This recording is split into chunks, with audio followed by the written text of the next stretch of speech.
Welcome, innovators. That is right, I am talking to you. We are the Mighty Shed, pleasure focused futurists, and here is the space where we're going to talk all things innovation. So, without further ado, I'm going to head over to our very own Mr. Sewell. Dude, where's your head at today? So my head at today is it's crazy because a couple of years back we saw this thing called Neon Money Club, and they created this dating app called Score because we all have been using dating apps for I guess the past decade now, some more than others. But one of the things people are finding is it's hard to talk about money, especially when you're going into dating, thinking about being in a serious relationship and committing your life with another human. So Neon Money Club decided that they would come in and be the middleman of all of that, and they created Score for people with similar credit scores to find each other. So you can get rid of the minutia of you're broke. Why would I talk to you? I'm just going to lift you up, or vice versa. So they had it set up where people with like elite credit scores could meet each other and start meaningful relationships. Well, fast forward to now, and we're seeing kind of like the inverse of that because like this was meant to bring people together, but like what happens when you bring these people together? You're coming in with your assets, you're coming in with your money, and now you're splitting apart. I mean, and you're also coming in with pets, or splitting pets together, and now you're splitting apart. Well, now there's this like whole new genre of dating apps built around financial transparency, and they're all kind of focused on the separation versus the joining. So you've got Hello Prenup, which just had all the success on Shark Tank. And with them, it's an affordable online platform starting at about $600 for couples seeking straightforward financial agreements. So you go into the relationship already with a prenup in mind versus it turning into this strange conversation after popping the question and then realizing, wait, what if this goes wrong? And then you have First, which is the startup based out of California, and it's another prenup service. But for $2,600, they will cover everything for you from like your complex financing to even custody of your pets. So it's a strange one to think about, but it's like something that they're putting in the upfront for people to think about when they're joining together and like kind of having two become one. And then on the opposite spectrum of that, far as like the joining goes, you've got divorce.com, which is almost like a prepaid divorce of sorts, where you go through them, you pay a flat $2,000, and it sets up all the cost and everything for you to have this totally pragmatic tool for when you want to transition out of a relationship and into individual status. So you've got like all of these different ones about kind of getting out, but then you have some kind of called Plenty, which is it helps align on goals. So, like if you're using Plenty, it helps you and your partner figure out where money's going to, like maybe fund a vacation or fund storing eggs or something, depending on what country you live in, because that stuff will be extinct in the future. But you've got companies like Plenty who are like trying to help couples figure out how to like strategically plan together. Honeydew's another one that works with that, and it helps manage like all the bills and whatnot. So that way you're not worrying about, hey, I need to get this money from so and so. Everything just merges into one. You don't have to worry about sharing bank accounts or anything. You've just got this app that does it for you. It splits it down the middle and handles it. And so, like, with all of those signals and all these things going on in the world, it kind of led me to this thing of like financial transparency went from being a thing that was joining people together, helping people to separate, but now it's kind of becoming like a norm in relationships, and it's all like through digital means. And I don't know, just kind of wanted to get you guys' thoughts on it. And where's your head at? Because that's where mine's at. Where do you think this might go from here then, George? Well, it makes me think first of the best advice that my father ever gave me before getting married, which was never let money be an issue, and the importance of not having those rational, functional things of money getting in the way of actually you and your partner and love, so to speak. So moving into the future and all those signals that Sewell was just talking about, it makes me think about how brands, technology, banks almost make financial management more seamless and easy and more trustworthy so that people can actually focus more on the things that they want to be doing, which is actually the emotional relationship, spending time with their partner, enabling them to do more of the things that keep them together rather than push them apart. Because if you're having to spend a lot of your time thinking about money, that feels like, as Sewell says, at the end of the day, that is probably going to push you apart, because if you're really focused on who paid for dinner last, who's really splitting, what percentage of money are we all putting into this relationship, whose name is the house under, all of that stuff. That actually, if you can streamline that, it enables more trust, maybe. And it's where actually you could probably use technology and AI to actually help bring relationships together for the longer term than necessarily push it apart. Yeah, I can agree with that because when I was looking at all this stuff, like the stats were interesting, where they say like 47% of millennials and 41% of Gen Z couples like agree like signing a prenup should be like the norm, far as like what's yours is yours, what's mine is mine.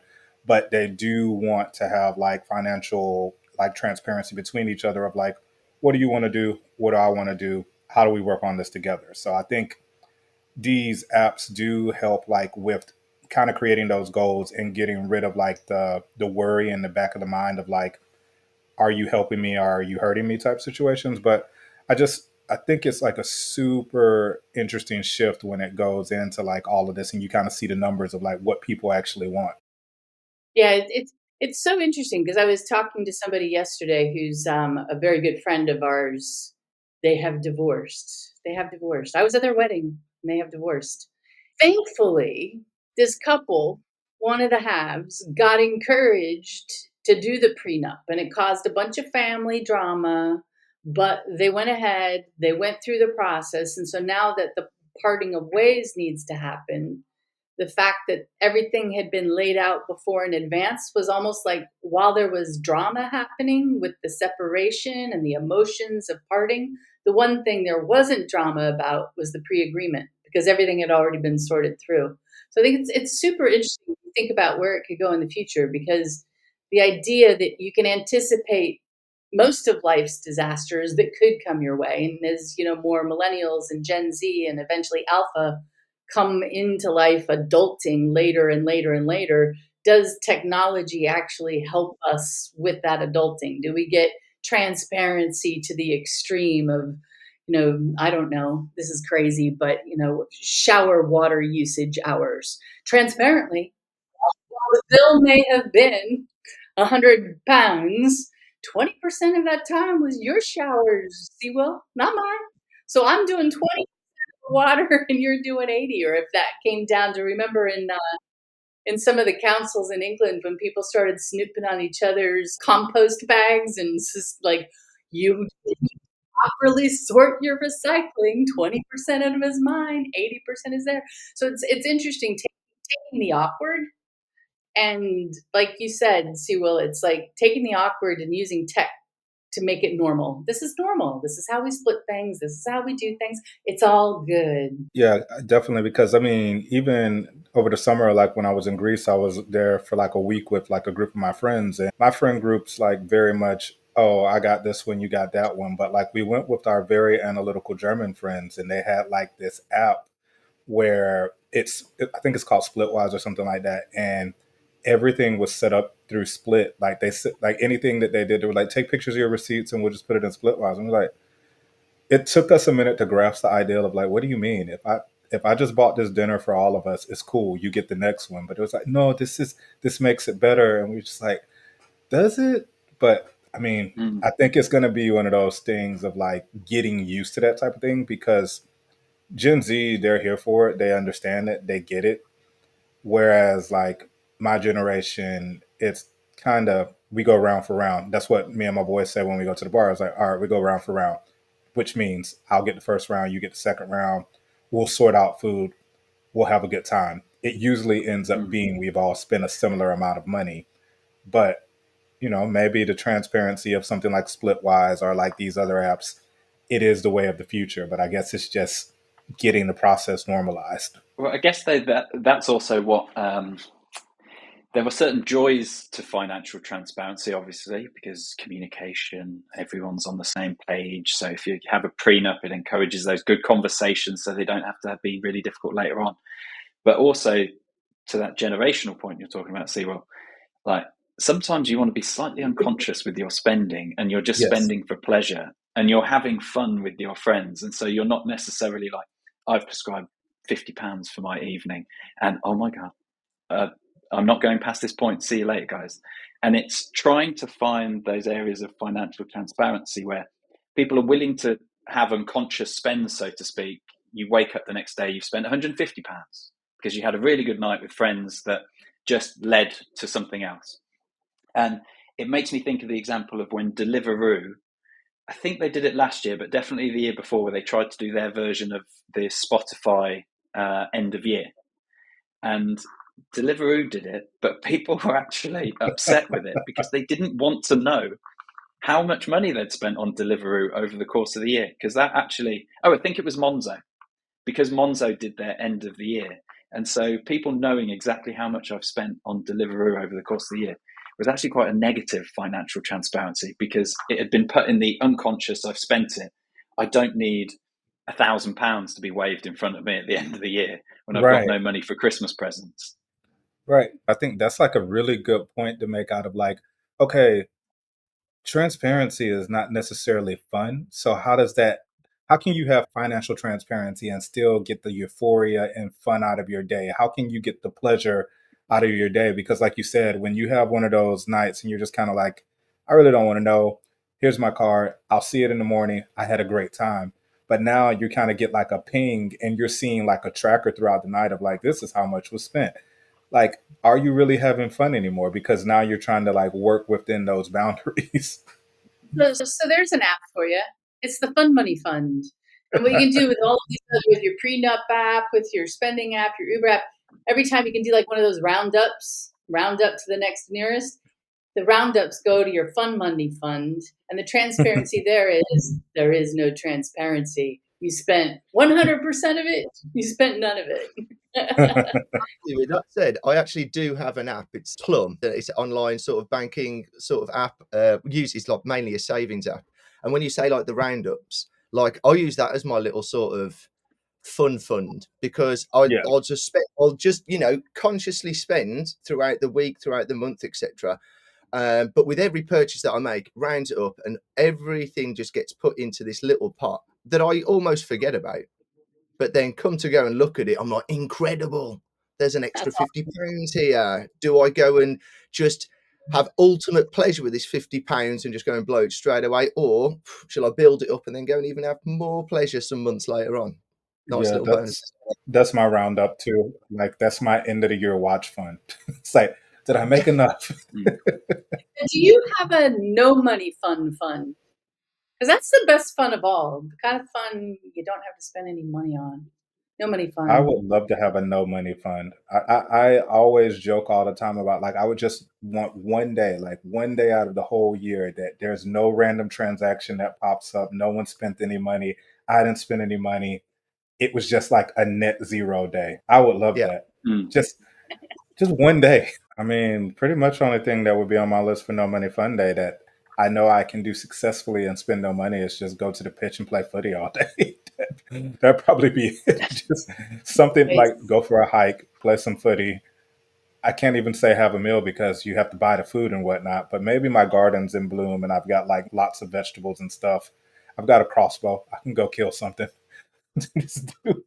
Just have Yeah, like but there a you go. total naturist day.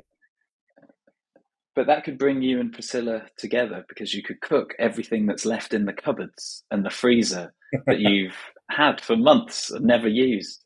And you can bring yourselves together around that. I don't know whether it's a thing, but when it comes to financial transparency in the modern era of digital banking and payments, like one of the hardest things for that financial transparency is actually to know how much money do you actually have. What with all of the different payments coming out across the course of the month and what's happening, that I think actually from a couple's perspective, that I bet you there's differing views on actually how much money do we have. I mean, unless you're like sharing everything jointly and you see everything jointly, it's like you might have like Paramount TV or some type of app like that that no one knows what the cost is, but everyone uses it, and you're like the only person that gets that annual ping, so they don't know it's like however much or whatever, but it's your app. You just share it with everyone. Yeah. It's like I don't think my mom knows how much Netflix costs. She's just been on my account for like a decade, so she's like, I don't know how much is it. That's on her no money fund list. Yeah. Well, yeah, because my mom canceled cable. She canceled everything. She just has TVs in the house, and they all are just logged into my app, streaming her. I do Spotify for the entire family, which is now £20 a month, 19.99. And I sent a message around on the family WhatsApp going, "Is anyone actually using this other than me?" And I got the most modern response back, which was, "Please don't end it. You'll mess with my algorithm." I was like, oh, I Well, kind of wanted to do it just after that, just to mess with it. yeah, that's kind of like where me, Sam, and Yanni have been on the Spotify account with each other for like a decade, and we're just kind of like, don't change anything because all of our everything's here.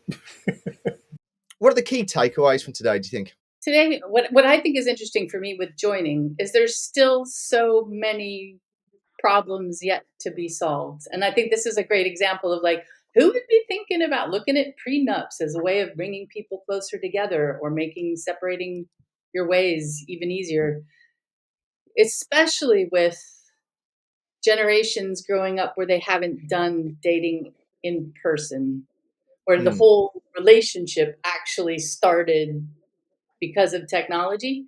So there's a lot of jobs to be done, I suppose, out there where you can find ways to bring people together, make it easier to part ways, make it easier to share the chores around the house, easier to split the water bills, easier to plan your afterlife, what's going to happen when one of Yeah, you passes away. Just helping to kind of use the technology to make things that you used to not talk about more normal, Mm. which I think yeah, is a way of relieving stress. Yeah. yeah. I think it's a different way of relieving stress.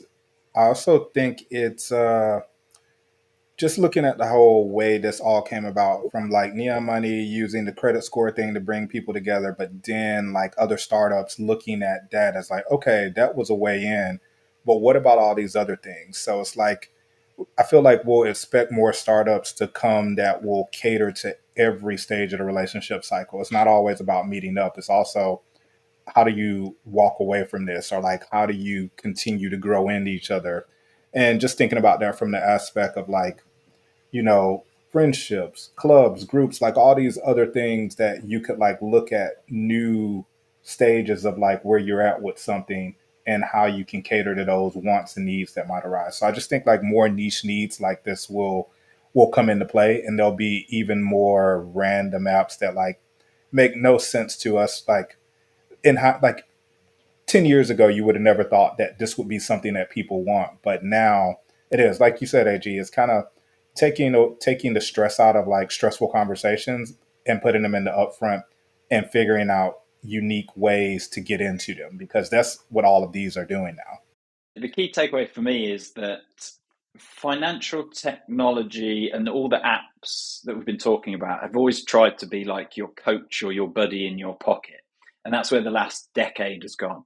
But the next decade, when thinking about joining, especially when it comes to relationships, is super interesting of how do you add the emotional layer and the ongoing relationship between those two people to help coach them and to see them through their lives. Because from a bank's perspective, that's the end goal, right? You've got lifetime customer value then of like you've seen them through from when they first met and got their joint account to that you've got them 50 years later. And you know what?